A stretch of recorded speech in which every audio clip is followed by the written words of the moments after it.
engagement with humanitarian engineering disproportionately interests women. So that's what I personally see. Besides representation, inclusivity, and many other things that are important, I honestly believe that humanitarian engineering is an avenue for increasing female engagement and representation in STEM.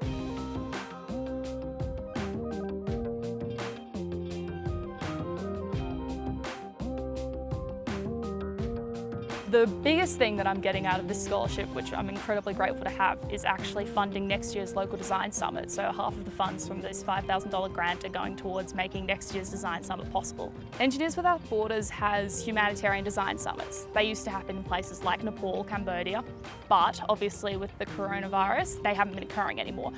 And that used to be a pretty important way for students to find out about humanitarian engineering and engage with it, because it was this, great allure of 2-3 weeks overseas, and then all of the workshops kind of engaging you with humanitarian-centered engineering and cultural competency and all of those things that are very important in a discipline like this. Since they haven't been able to happen, some colleagues and myself, Angus, Louise and Patricia, we thought, well, why not try to do one in Canberra? We have our First Nations people here. We know that engineering has let down First Nations people time and time again. And so over the course of about a week in February, we ran a local design summit. So it was based on what is development, and the theme was native grains and land regeneration. So it was all about learning from First Nations engineering and technologies. And it was a great success. I mean, I have to think that, but I think everyone else, all of our participants, really enjoyed it as well. We were so lucky to have the support of so many wonderful people like Dan and Warren and Murray on Nguurruu Farm. And they were kind enough to share their knowledge, their history, their work with us. And so our design project was ultimately looking at this challenge in native grains, where we have a growing industry, but not really the growing technologies and adaptations to meet that. The demand is increasing, but what happens when it so radically outgrows our ability to meet those demands, and making sure that those profits and that autonomy stay in the hands of First Nations people, right? The goal isn't for it to suddenly become something that we take over.